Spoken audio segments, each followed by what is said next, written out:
up, beautiful jellyfish? It's Tracy, and today I'm going to be doing kind of an interesting type of video that I kind of hope to do more of these on my channel when I'm going through the process of deck building, and I can kind of talk to you guys about like my process and like going through each of the cards that I'm deciding to run in my deck and like why I'm running them and stuff like that, and then kind of go through like after I playtest it, like how's the deck been working, what have I changed, stuff like that.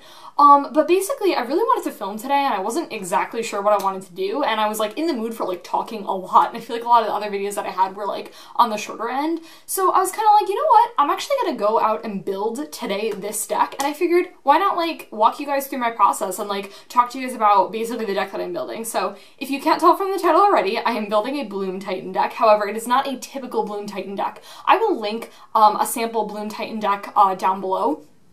But basically the whole idea of this deck is to get out this really sweet card called Primeval Titan and get a lot of lands and do a lot of really cool things. Basically it also runs a combo in it with a Hive Mind and a Pact of Negation. So you basically play Hive Mind, you play a Pact, they can't pay for it, they just lose on their upkeep. So basically, I'm not doing that, which sounds very interesting. And if you look up Bloom Titan decks, you're going to see that sort of same deck list. They're gonna run blue, they're gonna run Hive Mind, they're gonna run the packs.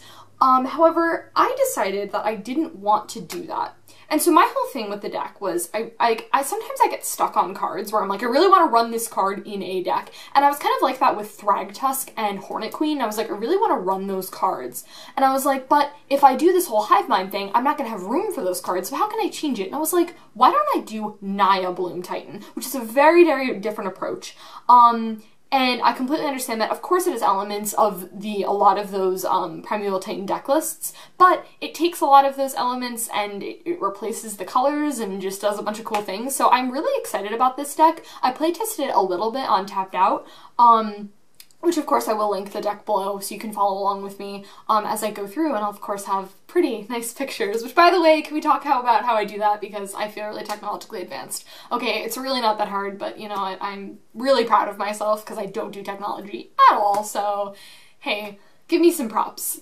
Alright, cool. So yeah, we're just gonna get into this video. We're gonna start going through, I guess I'll just go through the order that they have them in on Tapped Out, which starts with lands. Primeval Titan decks typically run 27 to 28 lands, which seems absolutely ridiculous, but you need a lot of lands because you're trying to do a bunch of different things with Primeval Titan. You're trying to get a lot of lands, thin through your deck and stuff like that. So basically, the first, I have 3 Boros Garrisons, to get me my red-white.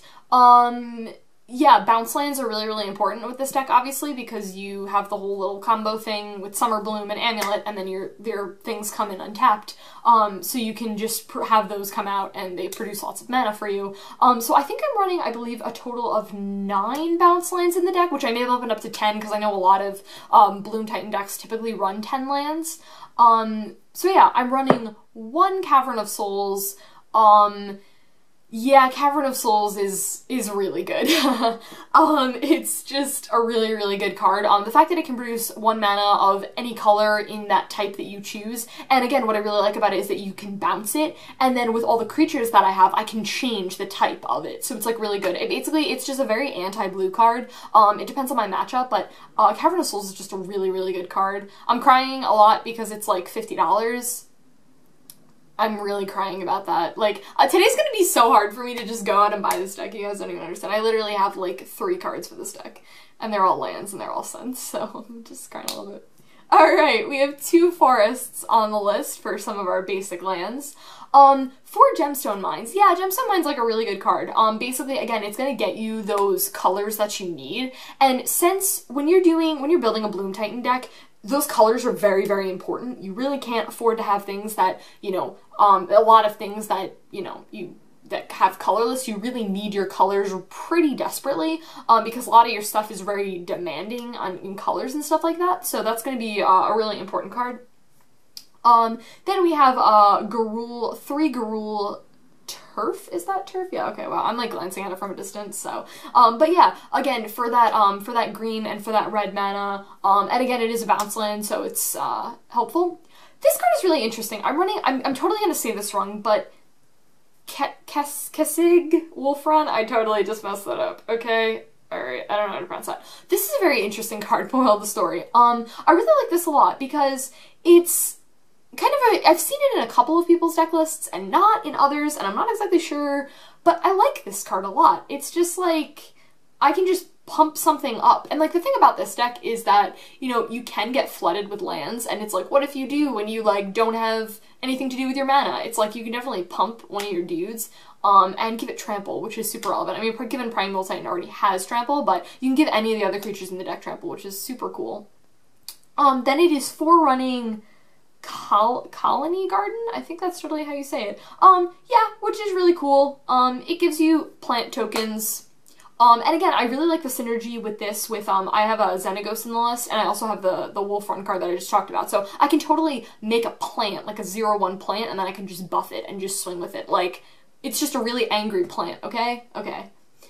I am 1 running, Mana Confluence, which, you know, again, is just a really important land, just so that I can, you know, add mana of any color. Again, colors are just really important. Radiant Fountain for the life gain, which is really awesome because I can just bounce that and just gain, a lot of life. It is colorless, which can be a little, you know, unfortunate, but, again, should be okay with the rest of the deck having so many colors. I'm, 3 running, wow, why am I totally slipping on how to pronounce this word? Selesnya? Wow, why did that take me a sec? Selesnya Sanctuary. I have no idea why that took me a sec. To get my green and white. Slayer Stronghold. Wow, yeah, I'm 1 running this card, and this card is really good. Gives +2/+0 Vigilance and Haste. Yeah, this card is really good. Definitely one of those cards that when you search for Primeval Titan, you're probably going to be grabbing this card because it just does a lot of work. 2 mana to give it, you know, a buff and gives it Vigilance, super relevant, and Haste. Whoa, that is a very angry Primeval Titan swinging at you on turn 2. I can't talk in this video, apparently. I am 1 running, Sunhome, Fortress of the Legion, which is just really good. It's just, target creature gets double strike. It's like, alright, I'm gonna have just a super big, scary Primeval Titan. I'm gonna give it double strike, and it's got trample. It's like, what? Really freaking cool. I am 1 running, Tendo Icebridge, again, just to give you those colors that you need, and then I'm 1 running, Vesuva, which is just really good because it can just be anything that I need it to, which is super awesome. So, the deck is very flexible in the lands, which I really like, in terms of it does a bunch of different things that you need it to. You can get plant tokens, you can gain life, you can get your colors that you need, you can get double strike, you can get vigilance, haste, you can get all of those things, which I really like about the deck. Yeah, the lands are definitely some of the coolest part about this deck. It definitely is a really, you know, hard deck to pilot, but really fun. Alright, now we get into the creatures. Really excited about this. If you look at a lot of typical Primeval Titan deck lists, you will typically see around 6 creatures. You will see 2 Azusa, the Lost but Seeking, and 4 Primeval Titans. Now, of course, since I'm doing Naya Bloom and I'm not doing the Hive Mind combo, I, of course, had slots to fill. So I said, I'm going to fill those up with creatures. So I am 1 running Azusa Lost but Seeking, and this is still up in the air because I may potentially 2 run her. At the moment, I'm going to stick to 1, and with our other ramp stuff, we'll kind of see how that works. But right now, I'm 1 running her. Azusa is really good. She's definitely a really, really threatening creature because she gets you your other stuff faster. There's literally a reason that she's like $37, I think? She's like $37. She's really good. I am... Whoa. Go back. Okay, cool. I am 1 running Courser of Krufix, simply again to gain me a little bit of life, to have me thin my deck out a little bit, which is kind of what Courser does. So I have the top card. I like it. Whoa, Dragon Lord Jamoka. Oh my gosh. Oh my goodness. Dragon Lord Jamoka, yes. This card is just really, really good. It's funny, it's like, I didn't really pay too much attention to it when it came out. And I was reading it and I was like, whoa, this card is like an anti-blue card. This is really cool. But yeah, it's just the fact that it's like 6 mana for a 5/7 flying lifelinker. Can't be countered, and opponents can't cast spells during your turn. Like, what? What? This card is, like, amazing. Like, oh my goodness. You'll see Dragon Lord Jamoka on, like, a couple of people's sideboards for this deck, but, like, oh my gosh. Yes. I had to run white when I saw this card. I was like, yeah, this card's great. Hornet Queen. Someone said to me, we were talking about the deck, and they were like, I was like, yeah, I'm putting a Hornet Queen in there, and they're like, no one ever expects a Hornet Queen in Modern. I was like, isn't it great? It's, like, such an awesome card. Because it's like, I just love Hornet Queen, like, so much. I just don't even think I can express to you how much I love this card. It's like, you just get dudes that have flying and death touch. That just deals with, like, basically everything. I'm like, and again, I can totally buff them with some of my things, and I can give them haste, and give them +X+X, and give them trample, and just make them big, and make them very, very angry insect, flyer, death touchers. Rawr. Really excited about that card. I'm running 1 Inferno Titan. Yeah, again, definitely a reason to run red in this deck. Inferno Titan's just really good. It's just kind of like a lightning bolt on a stick, which you can potentially buff. If not, it's just like a 6 mana for a 6/6. Wow, I totally lost what I was saying. You can potentially buff it, or it's just ETB effects, deals 3 damage, lightning bolt on a stick, pretty good day. 4 running Primeval Titan. Don't know if I necessarily need to explain this, but Primeval Titan, really good magic card, basically gets you lands. I think that Primeval Titan is just, like, really amazing, and it's like, the fact that it's, like, not basic land is just, like, the most crazy thing ever. It's like, how is this card not, I don't know, how is this card not more expensive? This card is just, like, literally so good. It just, like, when it enters and when it attacks, like, what? He's, like, the reason, like, I don't know, I'm speechless, he's just so good. I am 1 running Thragtusk in this deck. Thragtusk is super, super great. I really like him a lot. It's just, like, that really awesome ETB effect, and I love the fact that it's when it leaves the battlefield. It's not when it goes to the graveyard, it's when it leaves. So if someone says, like, I'm gonna path your Thragtusk, you're like, cool. I'm gonna get a 3/3. It's like, that's just, like, so good. Thragtusk is really, really awesome. I really like him a lot. Wormcoil Engine. You will definitely see Wormcoil Engine on a lot of people's, mainly sideboard decks, sideboard plans for this deck. Again, it's a very difficult card to deal with if you can't get rid of it. Like, if you destroy it, you just help them. You have to get rid of it through exile, basically, or it's just gonna be a very angry Death Toucher lifelink. I just like referring to cards as, like, angry when they're swinging, like, rage. I am 1 running, Xenagos, or Xenagos, or Xenagos, however you pronounce it. I've heard it pronounced being, like, 1,000,003 different ways. But basically, yeah.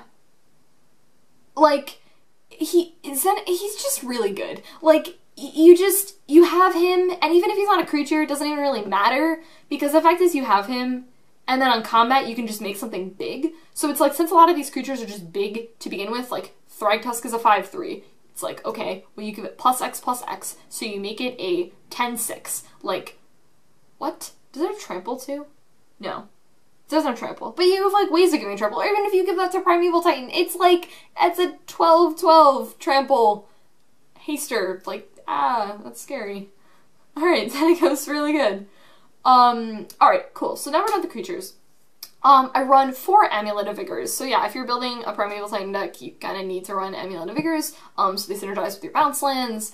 But yeah, it's kind of an essential, like, you know, with something like this, is you can totally change this deck and do things like this to it. But, like, you know, like, you can say, I'm not gonna go the typical, like, hive mind route, but, like, if you're running this deck, you need to be running 4 amulets. It's just really essential. It's gonna get you there, and it's gonna get you those lands, which is gonna get you mana faster. Alright, moving on to sorceries. 4-run Ancient Stirrings. Again, this is a card that you're going to see in, like, everyone's Bloom Titan deck lists, for good reason. The thing about Ancient Stirrings, which is really awesome, is that it gets you either an amulet or it gets you a land, which is, like, the point of the deck. And if you shuffle away, like, your big creatures, and you're like, wow, I didn't get to draw my Primeval Titan, hey, guess what? You don't really care, because you run Summoner's Pact, so you search through your deck to get them. But yeah, Ancient Stirrings is just a really, really good card. I kind of underestimated it when I first saw it, and then I was like, oh wow, yeah, this card's really good and does a lot of work. And again, it helps them get their mana faster, so it's definitely a really good card. Here's the card that I'm very, very interested to see how this works. So when I was playtesting the deck a little bit last night, through Tapped Out, I was doing like some play testing some hands and stuff like that and seeing what I was drawing, and I came into this really big issue where I don't have Serum Visions in this deck. Now, the thing that's really good about Serum Visions is that it's card draw, and the thing like about this deck is that you can like dump your hand, because if you play, like say you have an opening hand of like 5 lands, Summer Bloom, Amulet. That's like a really good hand, actually. Okay, well maybe we'll do like 4 lands and then like a Summoner's Pact. But yeah, like if you do that, you're like, wow, I just totally dumped my hand and I don't have any card draw or anything like that. And so I was thinking about it, going Explore, you kind of get the best of both worlds here, because you get to draw a card and you get to play an additional land, which are 2 things that the deck wants to do. And so I was talking to my boyfriend Zane, and he has a Primeval Titan deck. He has the more typical like it runs blue and stuff like that, and he said I may even run Explore over Serum Visions, honestly. He doesn't really like Serum Visions. To be honest, I don't really like Serum Visions either. The only reason that, like, Serum Visions is good in Modern, though, is because, like, Ponder... Wait, hold up. Ponder is banned, and what's the other one? Preordain? Yeah, like, Preordain's, like, by far the best. I'm pretty sure Preordain's the one that I'm thinking of. But really, Serum Visions is just not that good. It's, like, okay, but the fact that you draw before you scry is, like, pretty awful. Like, you want to scry and then draw. Like... That's just, like, really not that good. But anyways, like I said, the only reason that Serum Visions is so heavily played is because those other cards are banned. So yeah, like, the thing is that Explore is 2 mana, but it's, like, a really essential card, and I'm gonna playtest it and see how it works with it, but like I said, because I'm not running blue, I was coming to this problem where I was like, I really need to draw cards, and I need to do it in a cheap and efficient way, and I figured Explore kind of gives me the best of both worlds. I actually was looking up someone's top 8 deck, and I think they actually ran Explore. I'll find it and I'll link it down below. I don't really remember what it was, but yeah. Of course, I am forerunning Summer Bloom. I just merged like Summoner's Pact and Summer's Bloom in one. Summer Bloom. Yeah, which again is just a huge key card in this deck. If you're playing Primeval Titan, you're going to be forerunning this card. It just gets you there really quick. You can like play Primeval Titan on turn 2. It's a really good day. Really good day. That's what I want to do. It's one of the reasons why I'm building this deck. It's like, turn 2 Primeval Titan, like, what? Super good. Alright, this card. Really interested to see how this card works. Tooth and Nail. I'm running Tooth and Nail in this deck. And yes, this card is, you know, you're probably going to entwine it, so you're probably going to put both of them on the field. So yeah, it's like 9 mana, but in a deck that ramps, you don't really care. And if you get there with this, and you just put out, like, something, they're probably dead. Like, it's kind of one of those cards, like, Tooth and Nail kind of reminds me of a little bit of Collected Company, like one of those cards that when it resolves, you can just pop out and just win. I feel like I could do that with Tooth and Nail. I don't know. I'm really, really excited to see how this card works. Again, it is a lot of mana for what it does, but, like, the card's, like, really good. It's like, I could just search for, like, what if I just search for, like, an Inferno Tutor, and then just, they're at 3 life, and then I just bolt them, like, they just die, like, sounds like a really good day, actually. Alright, and then Instance, of course we have 4 Summoner's Pact, which, basically seeks out everything in the deck except for Wormcoil Engine and Inferno Titan. Yeah. But it doesn't even matter at that point, because I have all those other big dudes that I want to be playing. Yeah, and then Sideboard, I have a couple of cards thrown on the sideboard right now. Sideboard I'm not even thinking about at the moment. I'm kind of just going to worry about that later, because I am kind of just trying to get this deck, you know, out there and stuff, and like get all the cards for it, and then we'll see how Sideboard works. But a couple cards that I do have in the sideboard, one is Ghost Quarter. Ghost Quarter is just a really good card. The only thing is that it is colorless, which again can potentially hurt the deck a little bit. But I do like it in the sideboard of this deck, simply if I'm playing against Tron or something like that. And I'm like, yeah, no, you can't have nice things. Pyroclasm, simply because it basically gets rid of their stuff for the most part and not mine. All my dudes are just so much bigger than that, except for the tokens that I get from Colony Garden, which, I mean, there's 0/1 plants at that point. I don't really think it's a huge deal if I don't have those. Potentially I'm going to be running Rurik Thar. Yeah, he's like really good. Potentially good in a lot of different matchups. But definitely something in sideboard material, not something that I would throw on the main board. And then I have a Sigarda in the sideboard simply for Liliana of the Veil, because it kind of shuts her down a little bit. Actually, no, it does shut her down. Because if they play Liliana of the Veil, and I have a board, and I have like one creature, and I have to sack it, that's like a bad day. But if I have Sigarda out, you know, and if not, Sigarda's just a really good body. It's like 5 mana for a 5/5 flying hexproof. I mean, just really good. I was even considering mainboarding her, but I didn't really know what exactly I wanted to take out, so she's just kind of chilling on the sideboard for now. Sigarda's just a really strong creature. But yeah, guys, that's it. I hope this was a fun sort of like deck tech, like going through and kind of, you know, talking to you guys about what's going on with this deck right now. Yeah, it's gonna be fun. It's definitely gonna be different than the other Bloom Titan decks, which has kind of been like my thing, is like I want to build decks, and of course, you know, I look at inspiration, and of course I'm gonna look at other people's deck lists, but I kind of want to do my own thing a little bit. I kind of want to like stay away from the path. I was like, I don't want to build someone else's deck list. I don't want to do that. And I don't know, I wanted to do something a little bit different, and I'm really gonna see how this works. It's definitely a very, very different list from the norm. But I'm excited for that. I really am. I'm totally excited to see how this works. And the thing that I like about this deck too is, the thing is that it still runs like a bunch of the key cards, so I could still potentially like, you know, play Primeval Titan on turn 2, and like, they're still like, wow, that's a Primeval Titan, and I'm like, yeah, it's like really cool. So like, at least there's some things in the deck that I know are just gonna be good and know we're gonna be consistent. And another thing is that a lot of people, potentially, if they don't know the deck, may think that I'm running Hive Mind and may sideboard in, like, some cards that are, like, anti-enchantment hate or something like that, and it's their surprise because I'm not playing Hive Mind. So that'll be pretty interesting. But yeah, let me know if you guys want to see more of these videos. I'd really like to do them when I'm in the process of building more decks. I may do this for my modern Merfolk deck that I'm building as well, and talk to you guys about like deck tech and stuff, and like talk to you guys about like building the deck and stuff like that, and like why I decided to run every card and stuff like that. And at some point I will do this for my modern token decks. I just have to get like a couple more cards for it. I'm actually, I'm getting another Sorin Solemn Visitor for the deck, and I have to get another Marsh Flats, which, by the way, did you guys hear about fetch lands? Oh my gosh, fetch lands not being reprinted. Prices of them dropped. Scalding Tarn is literally like $80. Oh gosh. I'm really excited that I have 3 Marsh Flats and I only need 1 more, and Marsh Flats is right now the cheapest out of all of the fetches, but I need 1 more, and if I don't get one today, I'm gonna borrow Zane's, which is not the end of the world, but I really want my own so that I have a playset. And I'm like, oh my gosh, the value of these cards right now. A little bit crazy. Okay, that's it. I'm gonna leave, but I'll talk to you guys later. Enjoy the rest of your day, nights, play Magic, have fun.